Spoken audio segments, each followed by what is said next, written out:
morning. It's good to be here with everybody today. So if you are not familiar with a tradition that we engage in a couple of times a year, twice a year, we do a question box Sunday, and today is one of those. And we start out with questions that our kids or teens may have provided in the run-up to today's service. So from the youth and the teens, we collect those in advance so that we can have an opportunity to answer several of them, both at this service and the next service. In a few moments after this, I'll share instructions for how the rest of us who are gathered here and online can participate. But for now, we're going to start out with some questions that the younger members of our community may have offered. How can one personally impact adult and youth relations in the coming year? That's a great question for all of us. So what I'd like us to kind of think about there is the nature of intergenerational or multi-generational community. Because it's not about any one person, it's about each of us. Everything we are and everything we create is all of us together. It's not up to any one staff person or any one lay leader to somehow do something magically on their own. It's an act of co-creation, what we build together. And I think that that building together has some really beautiful opportunities in it in terms of how community members can volunteer with the RE program. By the way, so I used to be a director of religious education earlier in my career. And one of the things I would routinely say is everybody's got some skill that they can bring to share with our teens or our youth.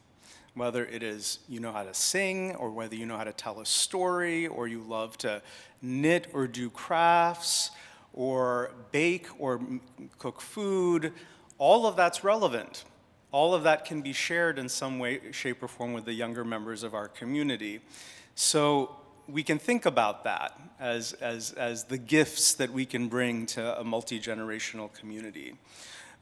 Friday Fun Nights, by the way, which we have restarted in earnest, are an intentional multi-generational evening once a month where people of all ages come together in a shared meal, some shared activities, but also some separate activities. And so I think that that's another way that we can personally engage in supporting the creation of a multi-generational community. All right.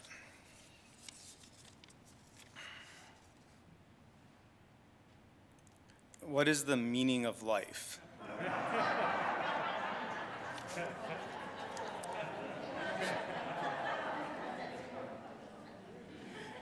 If you didn't hear that, what is the meaning of life is the question I pulled out of the box.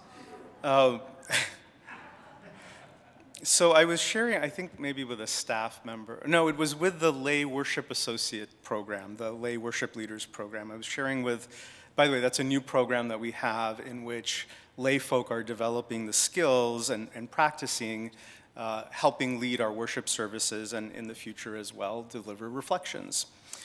I was sharing with that group as we were gathered in December that, basically every Sunday we're gathered as a community.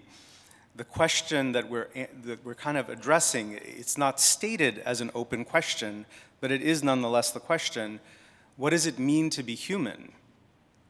That is why any spiritual, religious, ethical community is gathered, is to speak to the question of what does it mean to be human, and what does that invite of us or ask of us at this particular point in time.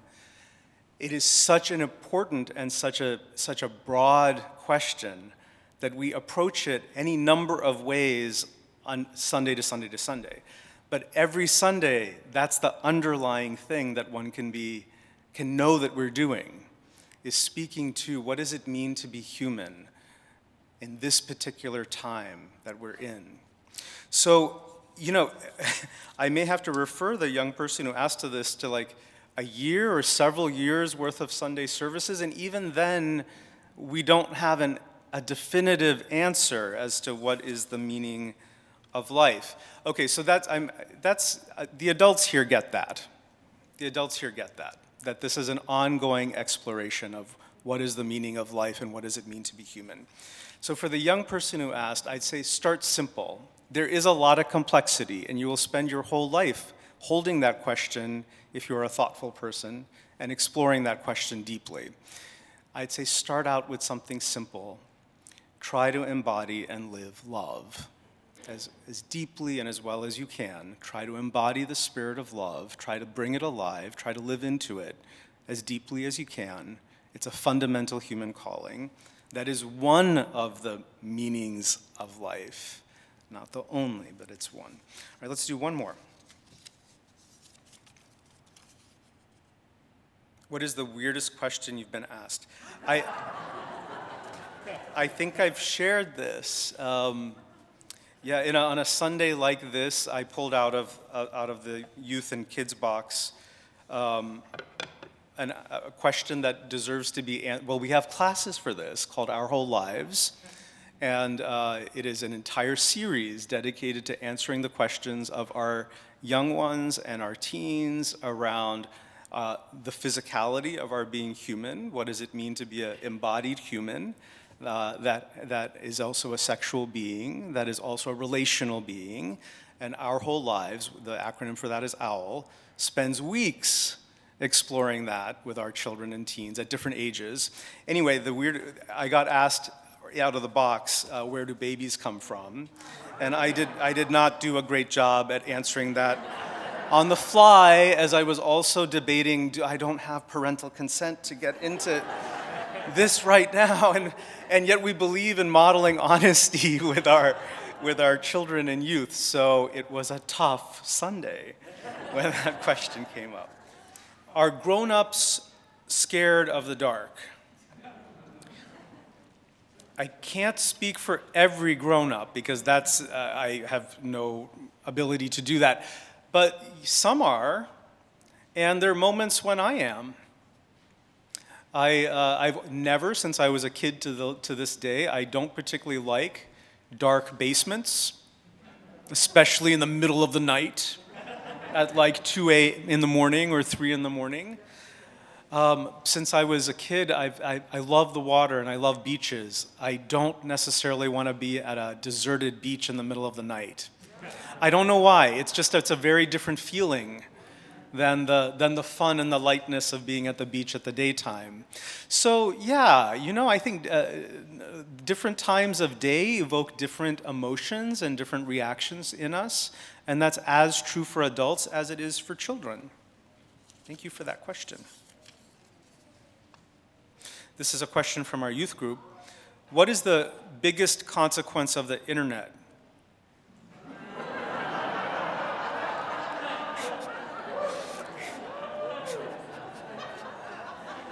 And you're asking a self-proclaimed Luddite, which if you're not familiar with that word, that's somebody who doesn't really like technology and would rather do without it. But I learn it. There's actually no choice. You have to kind of learn it and figure it out. I don't know that there's one most significant consequence of the internet. There's lots of significant consequences of the internet. So the speed at which ideas and communication can flow around the planet is significant, is deeply significant and consequential. And we've had little waves of this. So if you're a teenager now, you would not have lived through this, but some of us, particularly our adults in the community that are older than me, television was still, relatively early in the 1950s and 60s, and we were learning as a nation what it might mean. There was tremendous political consequence for the ability of us in a nation to see what's happening in other parts of the country for ourselves, as opposed to reading about it in a newspaper. So you take a shift like that had tremendous political and civic consequences, and the internet and the speed at which information can be relayed it is as revolutionary a change, as consequential a change. Side by side with that, not everything. In fact, a lot of people are delighting in spreading falsities, things that are absolutely not true and fake, using that same medium. So there's a strength and then there's a challenge, and the challenge is how can we be vigilant for what is accurate, what is helpful, what serves us as human beings, and that which is clearly false and intended to either be self-serving or serve discord. We have to bring some vigilance to that as we engage with the internet.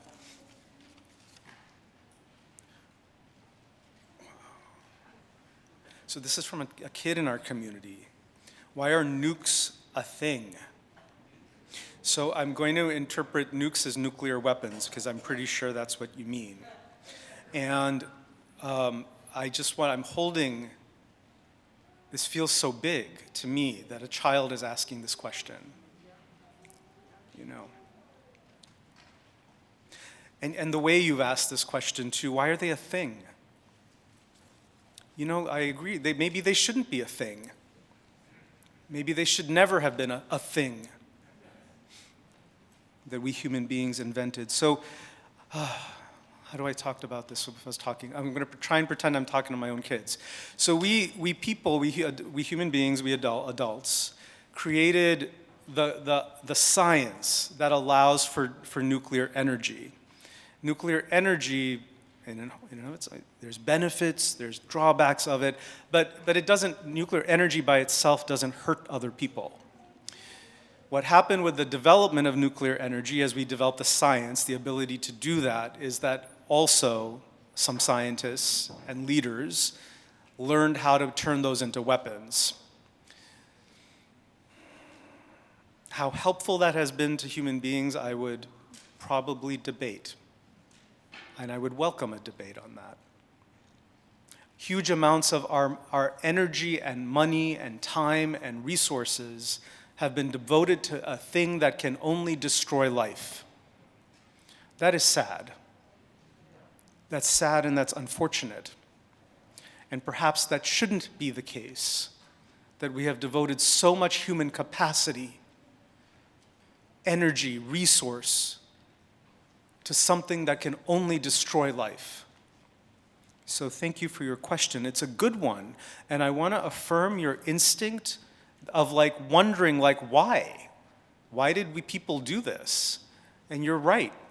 You're right to question that, and I want to affirm that maybe we shouldn't have, and many of us are trying to dismantle, and develop control or limitations around those weapons, that technology. It's a source of pride. Not everyone may know this. The former minister of my home Unitarian Universalist congregation, his name was A. Powell Davies, and in the 1950s, this is more for the adults, he was holding exactly this same question, that the thing that was purely a matter of science that could create some capacity for human beings was being weaponized. And so a UU, one of our own, took it up to help lobby Congress to develop civilian oversight for nuclear technology. A. Powell Davies made that happen, and he was a Unitarian Universalist. So we UUs have had this same question for decades as well. Why? Why are we devoting so much capacity to destruction? Thank you. I love you kids and teens. You all are amazing. Those were beautiful questions. You clearly sparked some passion in me, so thank you for that. I'm grateful. As we continue our time, we'll now begin reflecting together on some of the questions that you all have shared. How can I keep positive about the happenings in the world with all the negative stuff going on? Even more so when I am outside of my/our Ann Arbor bubble. It's a really good question. It's one I struggle with, to be honest. We're living in a very tough time, aren't we? So much is needed of us, so much is asked of us. There are so many areas of concern, things that are not quite on the right track. It was a deep sadness to me. We started the congregational year in September, and one of the services was a reflection on how library boards are now being misused, manipulated, harassed to try and control the content of children's books and books that young teens might be reading. Yet another thing, another justice concern, another social cultural war, frontline that we have to fight and be vigilant of and show up for. And the list is long. Climate change, social discord, racial justice, those living with oppression and marginalization wanting to show up and do the right thing there, trying to be inclusive as we can be in our own community, Ann Arbor and this community, right? So there is so much going on, and it's not like our political leaders are getting it all right either. When you're on the floor of the House and you're trying to break up a fight between elected politicians, something's wrong.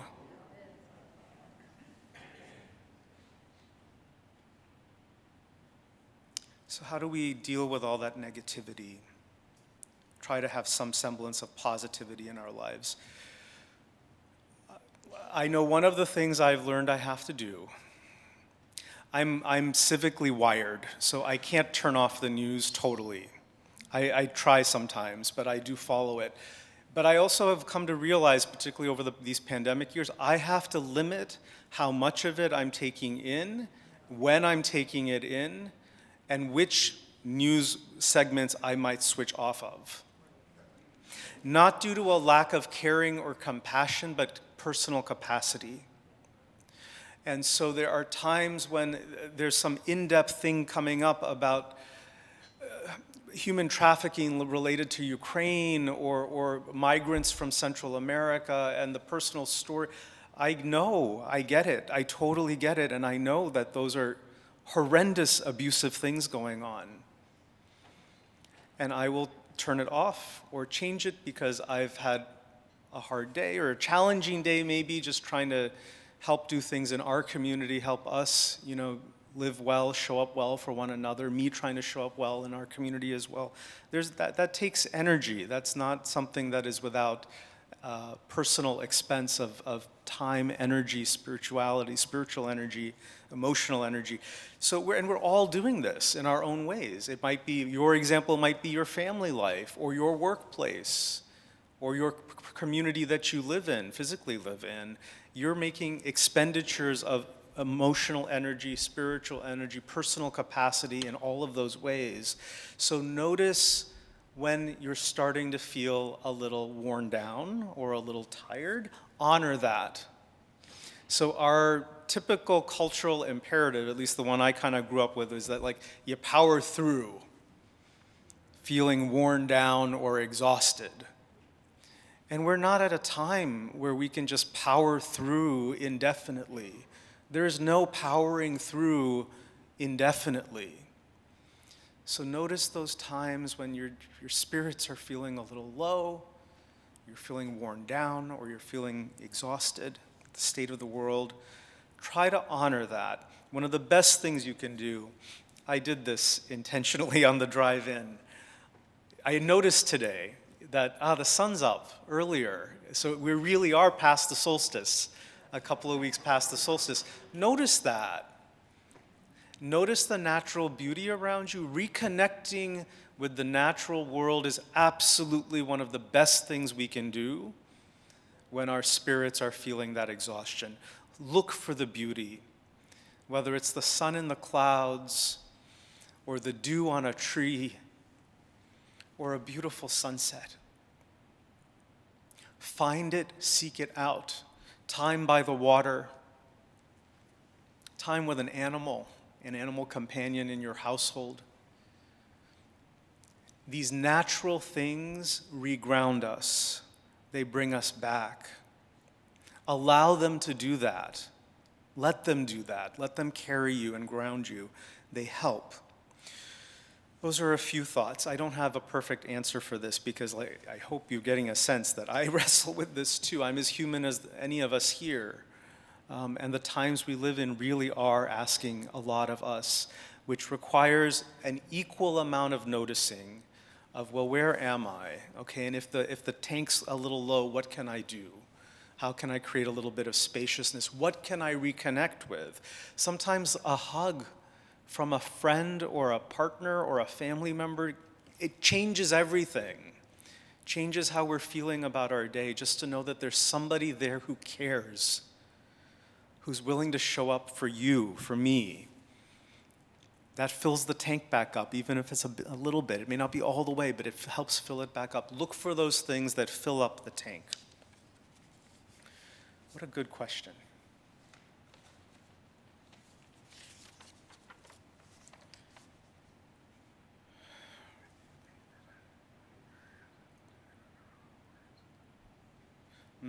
Okay.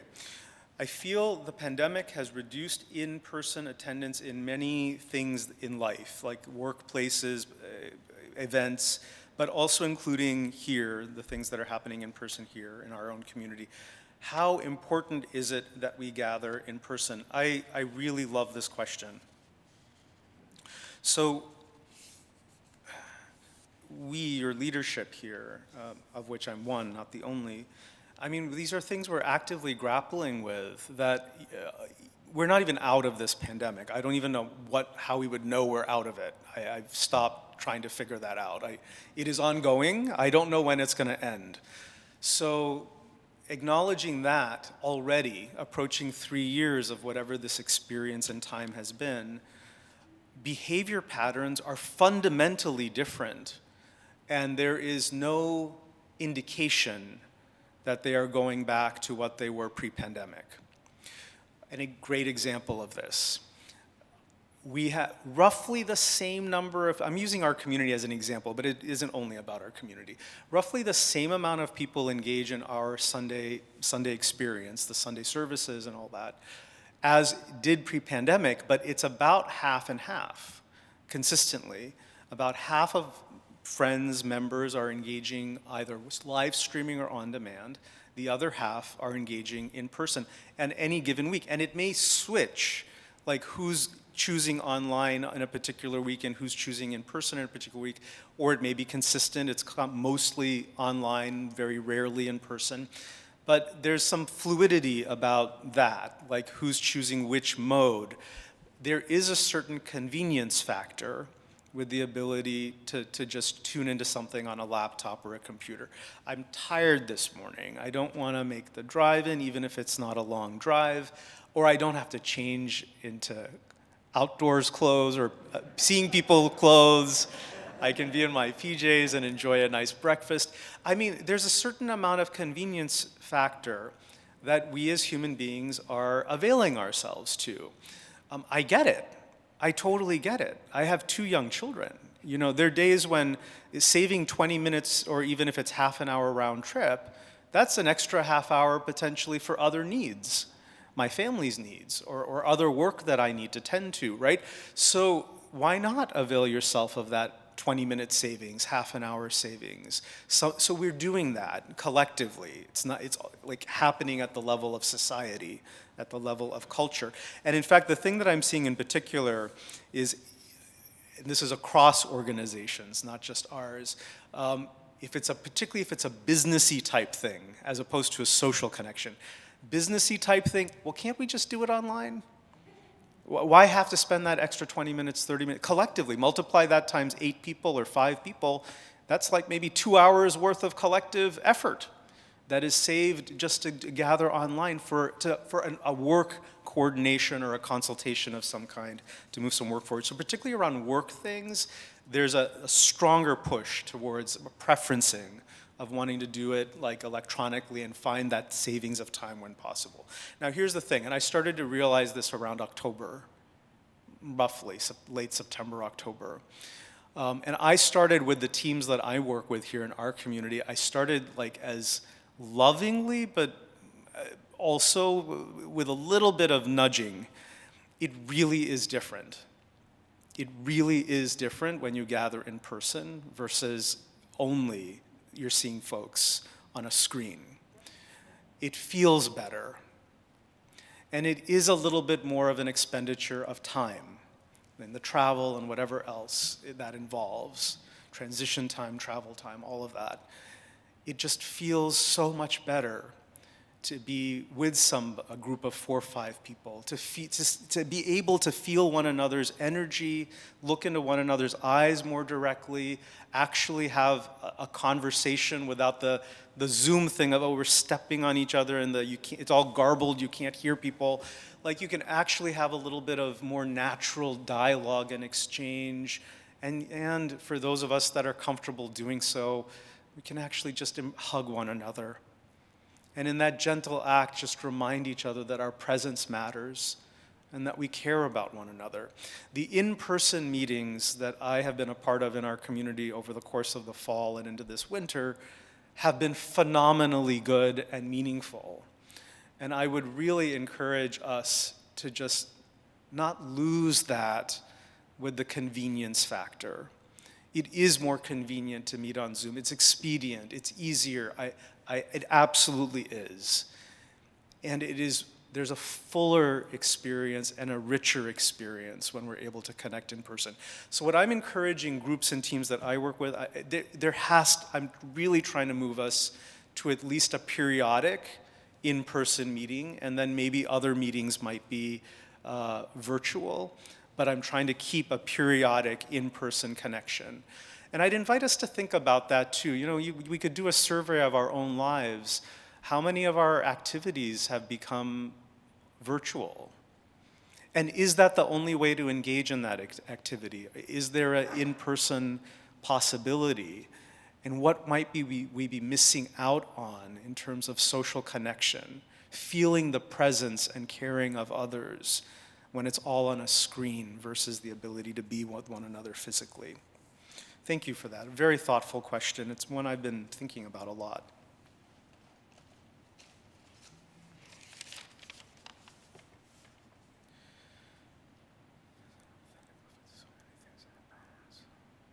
How can one live a present, authentic life with so many things in the balance, so many things tending to work, school, personal relationships, family, time for oneself, etc.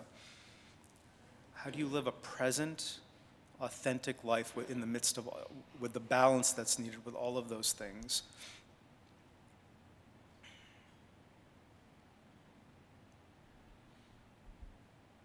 So where my brain is going is, am I living a balance in that regard? That's literally what I was staring off into the distance trying to figure out. Like, can I even speak to this with any, kind of, I don't know, integrity, I guess. All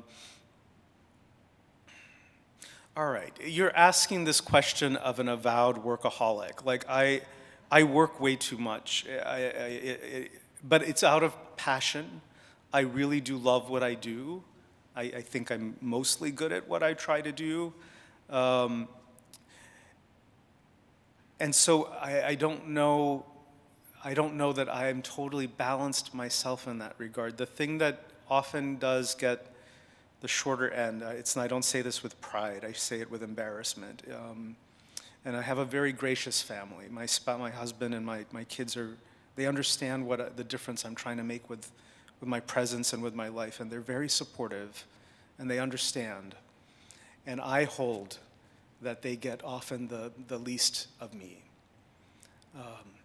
Because at the end of a work day, I may be spending 10, 12 hours out in the world doing something, showing up for others, helping others live into their best lives, helping community organize itself, and then they get an hour or maybe two. Two's sometimes a lot on certain days. It isn't even 2. So, I think with some humility, I may have to offer this individual, I don't know that I'm qualified to answer your question of how to live into this balance. But let me imagine, okay? So if I wasn't thinking about myself and I'm only thinking about you, the dear questioner who invited this question, yeah, but I don't know how to do that without referencing myself. My only reference point is me and what I watch in the world around me, other people. So I try to carve out, because my preponderance is the passionate thing that is the work life, I try to carve out time for myself and time for my family intentionally, because I guess I do have an answer to this.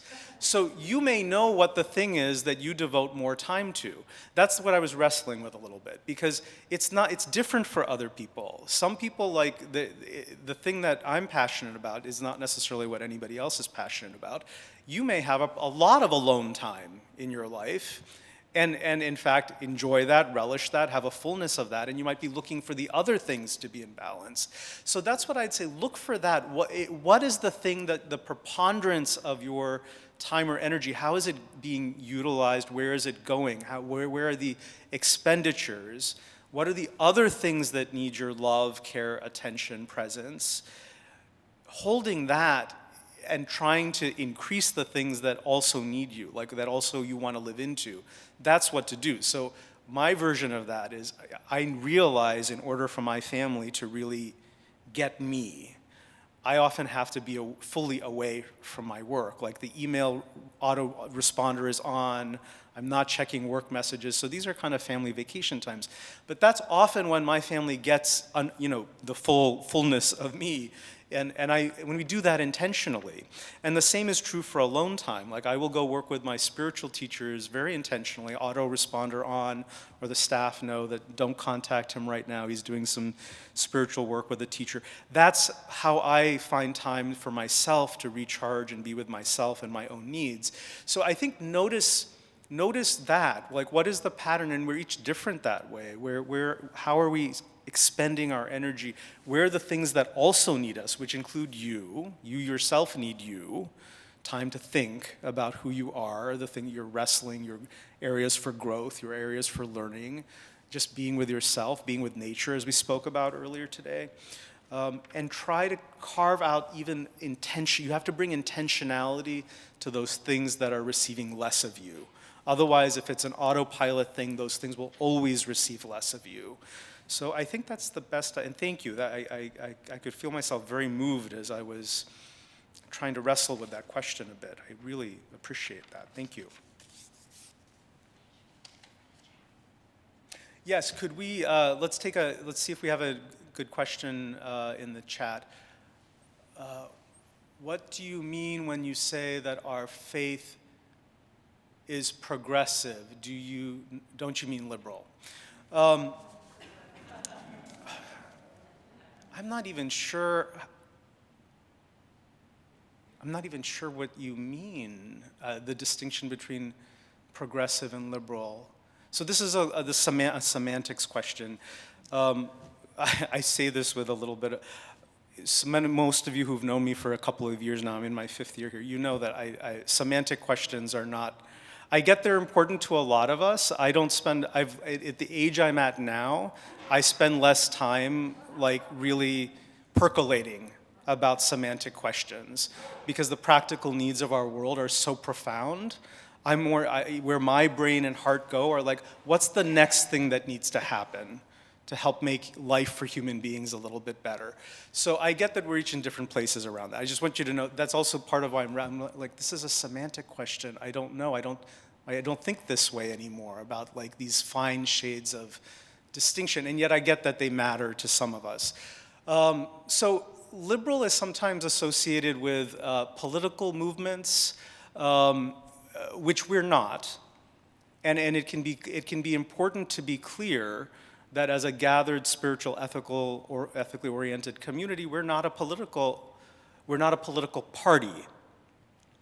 And therein the word liberal holds a little bit of complexity in our cultural, societal context.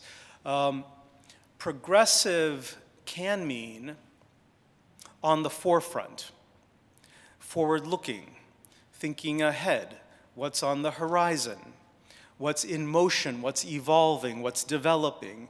And in that sense, if one has looked at the history of Unitarian Universalism, the intellectual history of Unitarian Universalism over several hundred years, that notion of progressivism is absolutely where we're at. And now, actually now that I'm saying these things, I guess progressivism in the political context also has a particular meaning. So maybe both of these words are a little complicated. They probably are. Because isn't there, like, there's a progressive wing of the Democratic Party, right? I'm only realizing that now as I'm saying that out loud. I hadn't really made that connection. Yeah, I guess, so in our context, we're not using either of these words in the Democratic Party political sense of these words. We're using them in a spiritual ethical context to mean there's an openness, and we're often that's what liberal can mean. There's an openness to the journey that we're on as opposed to dogmaticness. Progressivism in our context can mean we're on the forefront. We are evolving, learning, growing. I'm going to try, thank you. Gosh, you all are asking questions. You've got me, my own thinking is refining in real time as I'm talking to you all. I'm going to do one more.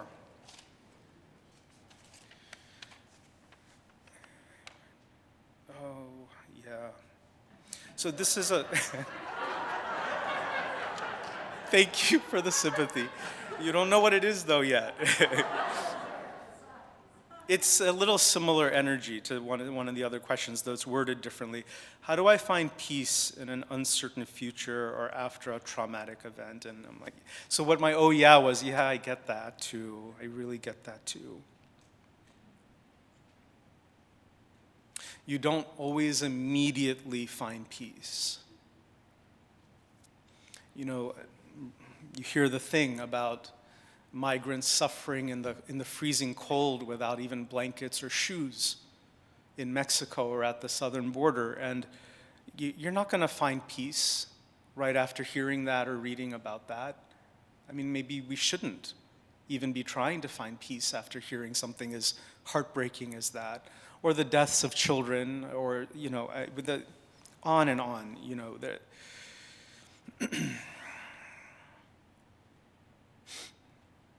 So, it's about creating moments of peace. Peace may not find you. It may not organically find you. You may need to look for and create opportunities that evoke a sense of grounding and peace. And here I'll circle back to my invitation to look for that in quietude, in natural settings, in the environment around us, in a solitary walk in nature, in time by water or with animals. So we may need to create these opportunities. And there too, well, this connects to the life balance question too, right?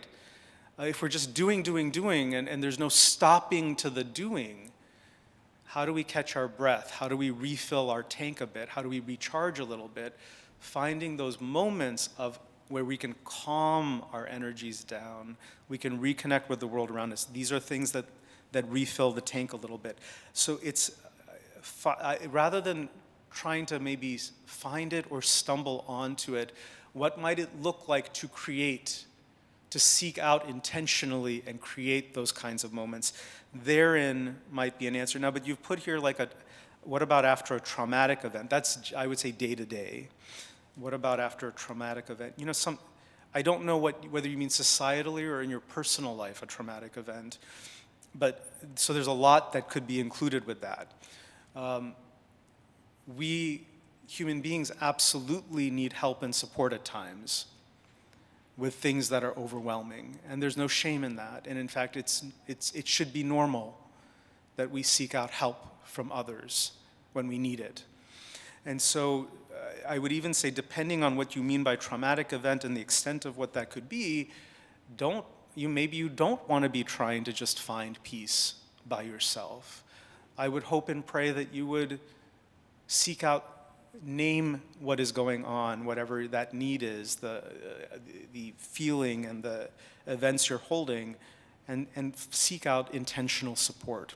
So intentional moments of creating or seeking, finding, looking for peacefulness, but then also seeking and finding with intentionality the support that is needed at times. How does one deal ethically with a conflict when one is disgusted or upset by the behaviors of both sides?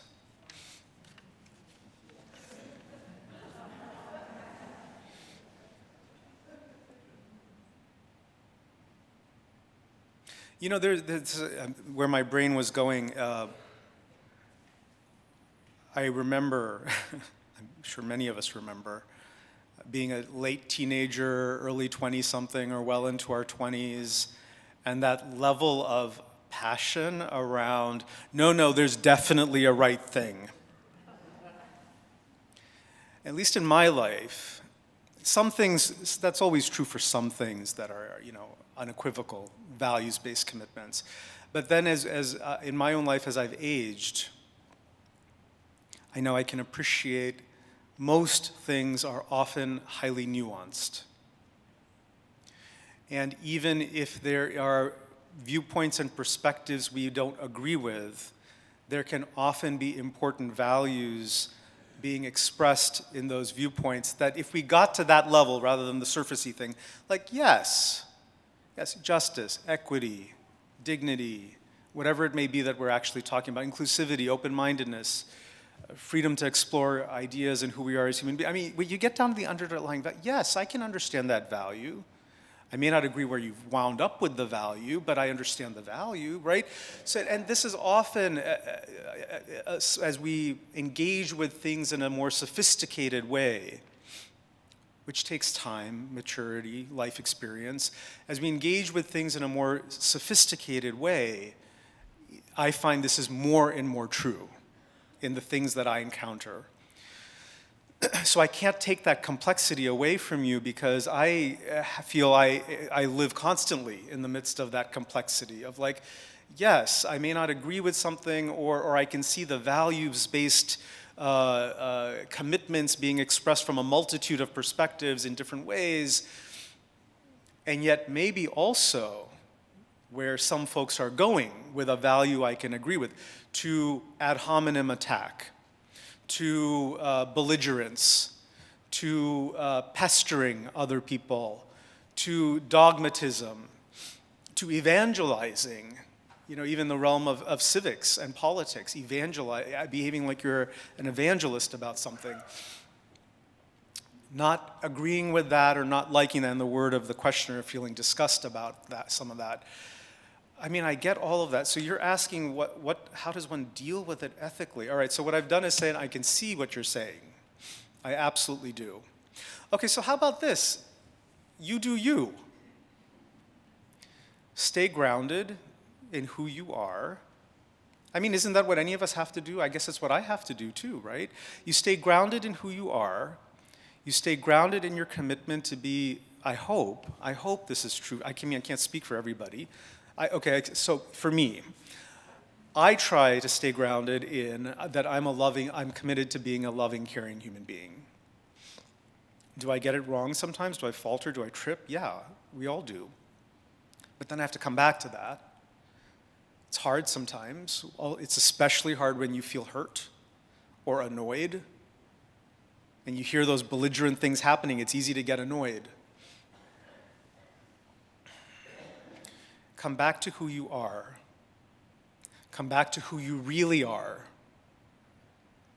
And I don't mean the surfacey things of like I agree or I disagree with the thing that just happened. That's not what I mean. I mean who you really are. And we know what that part of ourselves is when we're in touch with it. Come back to that. It's a gentler voice, stiller, quieter, wise. It doesn't wave a flag, it doesn't jump up and down, but it's clear. If we listen to it, it's always crystal clear. Come back to you. Come back to who you really are. Speak from that position, act from that position. You have to get below your own surface to ground yourself in that layer. That's what I would say. That's what I try to do. That's what I try to do.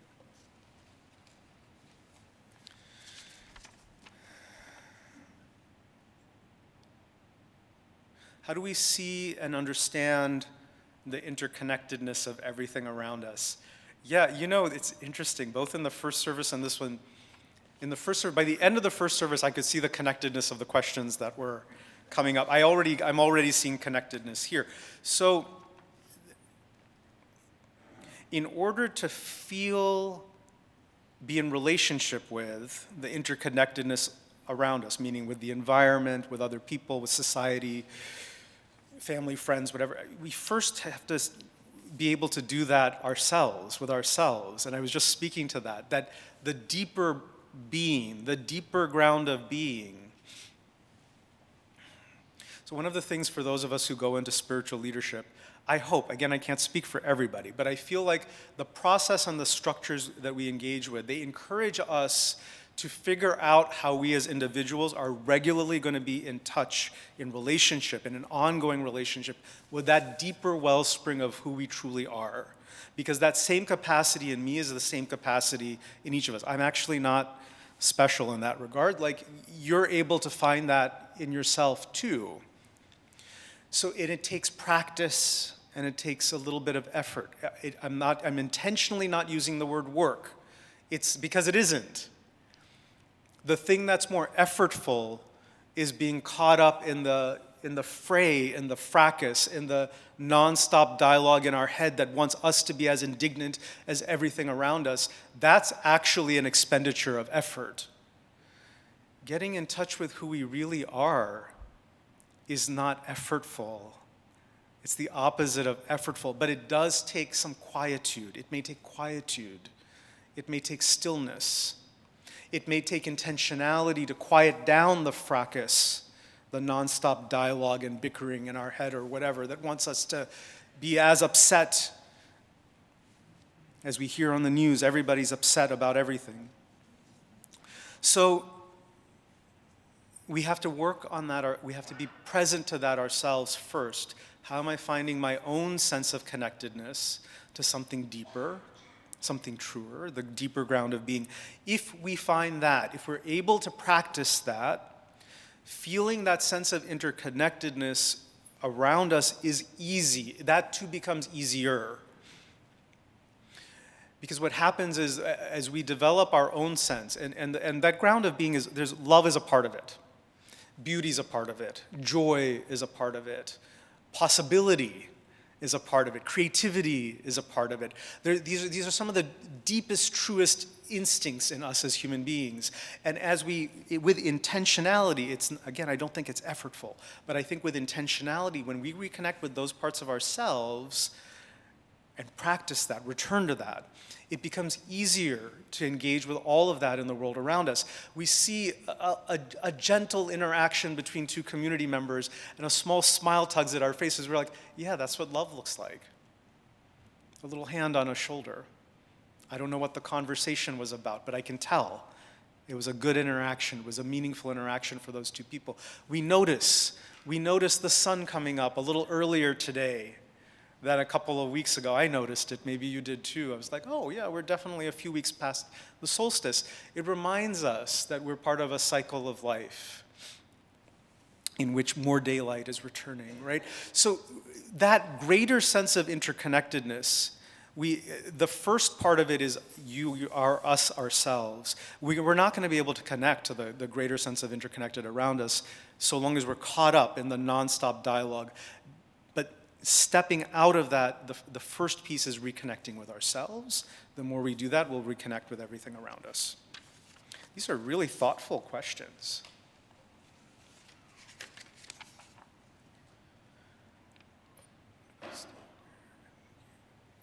I need reading glasses, by the way. That's what's happening right now. And I even told the staff before the two-star, I was like, I need to bring the reading glasses with me, and I did. How do we stay aware and engaged in the important social justice and ethical issues of our time without getting drawn into despair? And exactly, this is on theme today, isn't it? So how do you stay present and engaged with the immense amount of needs in our world without cycling into despair and rage? This is not easy. And I actively wrestle with this too. I go to sadness. Despair is a very strong word. I guess sometimes I might even feel despair. I do sometimes. Sadness is not unfamiliar to me. Anger. Rage is also a very strong word. But yes, anger. I think I'd feel anger pretty regularly as well at some of the things. So we know. The list is so long of the things that need our attention in our society and our culture and the world around us.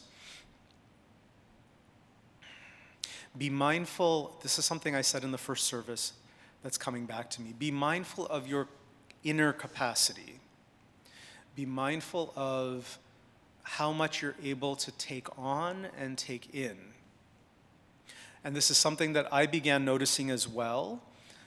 Many of my spiritual teachers had all been in these types of practices for years, where they would say, I haven't picked up a some of my spiritual teachers, I haven't picked up a newspaper or listened to broadcast news or cable news in years, because it's commercial and there are hooks intended to emotionally hook you into some of these narratives.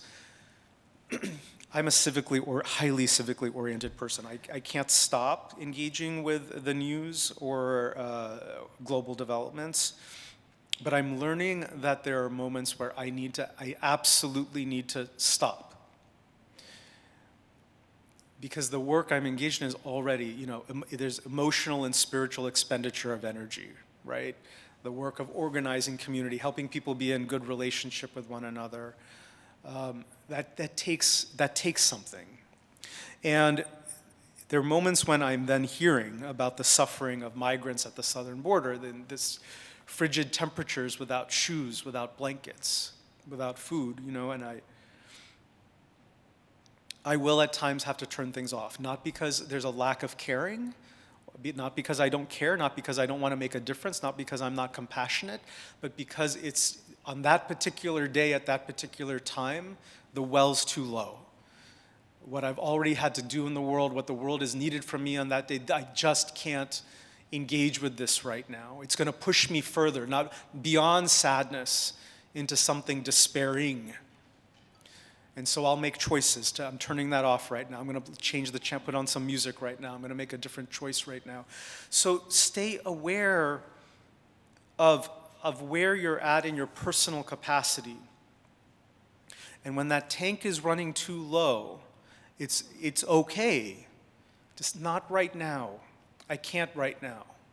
And it may be a moment-to-moment needing to choose, and it may be needing to say that to loved ones. Like, yes, this is a really important question, a really important conversation for our family, for our society, our community, our world.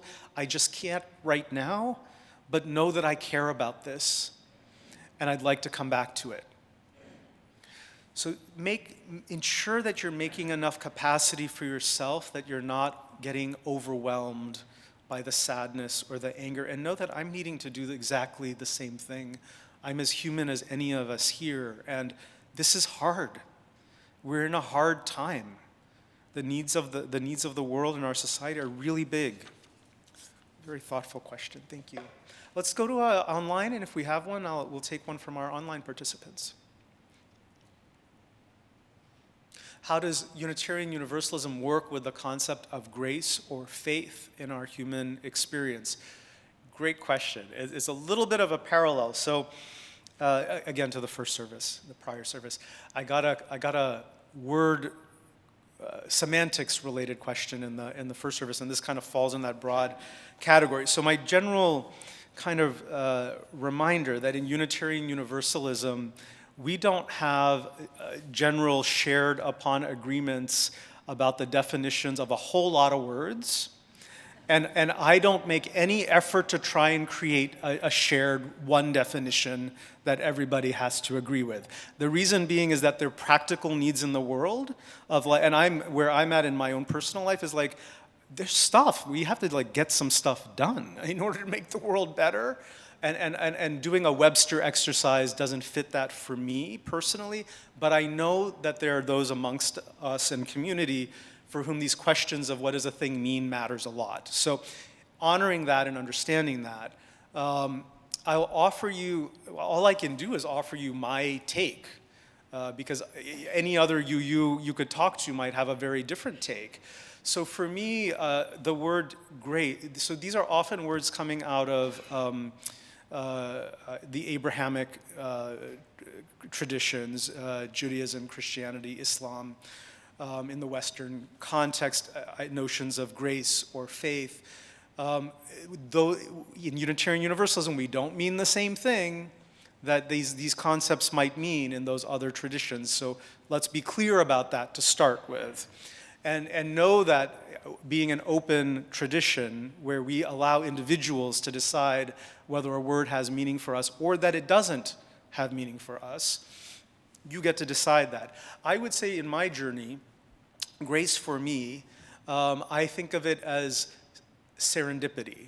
And one could also say coincidence, but I really like the word serendipity because it means something like a fortuitous coincidence, something really beautiful that's just kind of come together. And I can relate to the word grace through that it happens all the time in our human journeys, that a certain confluence of events or a person or something just happens, or a song comes on the radio that it's exactly the right thing that you need to hear. Or just a few moments ago as I was listening to the choir, I was like, yeah, I need that message right now.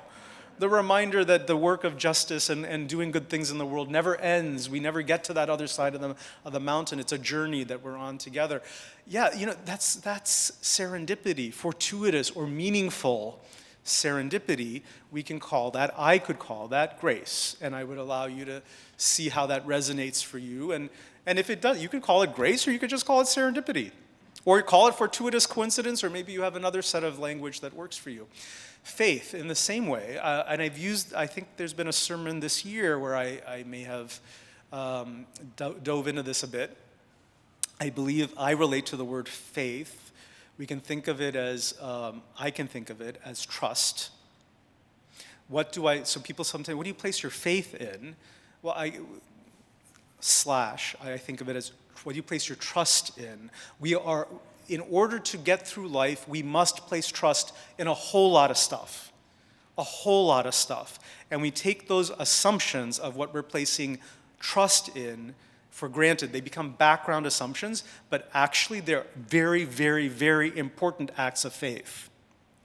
We trust that government institutions will be neutral and do good in the world, further good in the world, civic and government institutions. That's an act of trust.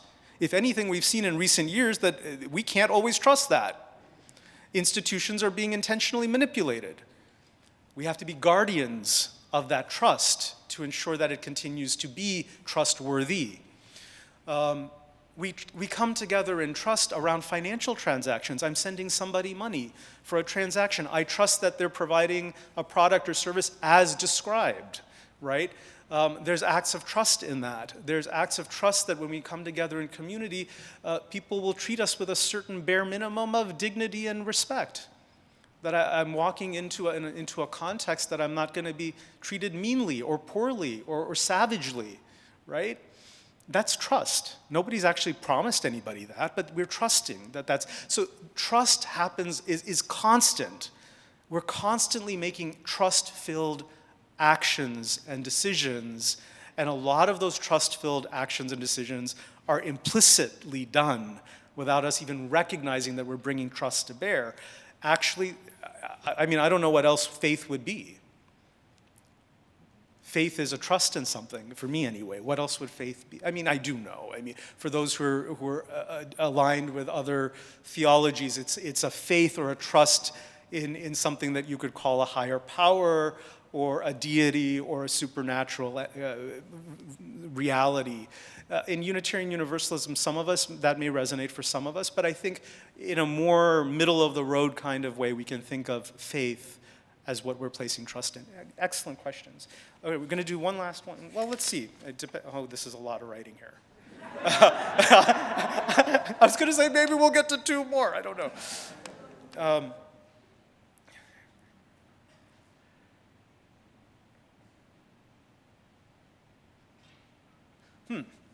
Why are so few Unitarian Universalist ministers willing to preach about the dispossession and oppression of the Palestinian people by the Israeli government and the military? Is it a lack of being informed on the issue or a fear of being controversial? Those aren't the only possibilities, by the way, in the question, right? So we just spoke about trust. What about trusting you all as individuals, as community, to be engaged in important questions that you need to know about. And by the way, this is not the only important question of our time. So one of the earlier questions was, what do I do about the immense needs? Yes. And what about climate justice? And what about racial disparity and injustice? And what about poverty? And what about lack of affordable housing? And what about? So a fundamental tenet to our approach as community, as Unitarian Universalists, this has always been true for Unitarian Universalism. We don't try to be the be-all and end-all of your journey in learning about what it means to be human and the issues that you need to engage with individually or that we might collectively need to engage in. You need complementary practices and resources to do so. That is both true spiritually, and it's true in terms of the ethical and justice commitments we might want to engage in. So it is often true in Unitarian Universalism that we have members who are with us, and they have a devout Buddhist meditation practice. They have a walking practice. They're engaged in music as a form of spirituality. We have UUs who are engaged in reflection and prayer and anything you can think of that might further one's own spiritual grounding, that time to be in touch with the deeper parts of ourselves. There are UUs that are doing some form of that. That's baked in, that each of us would make complementary time for whatever those things are. It's also true on the justice front. The what about this, what about this, what about this, what about this, what about this, what about this, the list is very long. And by the way, I've lived in the Middle East. I was a Middle Eastern Studies minor. I received awards for my work on Middle Eastern Studies. I know a lot about the Middle East. So it is not about any lack of, I also spoke fluent Arabic at one point in time. It's not for any lack of information. But you all, this is part of your journey as well. I do not dictate that everybody in the community, you must engage with this one issue and this issue and this issue and this issue, because as soon as I start doing that, then, but what about this? What about the plight of oppressed X? I am not playing Oppression Olympics. That is optional, and I'm choosing not to do it. So what I'm doing is trusting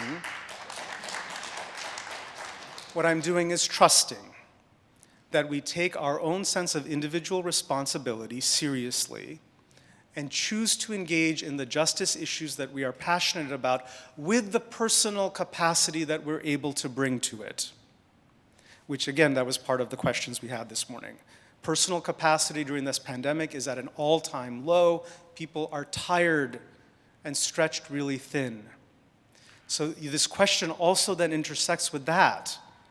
How are we learning and growing? Can I try? I see Allison moving the piano. I want to try. Let me these are such good questions. I'm just going to try. I'm going to try, Allison. I'm just, maybe it'll be quick. I don't know. I just don't know. Okay, maybe this is quick. I don't know. Okay, why do we refer to the service as worship when we have no thing we're worshiping? Is this great perspective? Great perspective. So a lot of the languaging we use so Unitarian Universalism, while not Judeo-Christian in its current iteration, we are historically coming out of the Judeo-Christian tradition. By the way, the thing called a pulpit, it's absolutely coming out of that. The fact that you're sitting in something in pews that are structured and facing this way, it's absolutely coming out of that. It's not coming out of the Hindu tradition or Buddhism, I can tell you that for sure, or any indigenous native spirituality. So we come out of a tradition that we have inherited stuff from. Call it whatever you want. They're chairs as well as pews. I am totally okay with that. We interchangeably on the worship team use the term worship and Sunday services. Choose your adventure when it comes to the semantics, and know that I will cheer you on.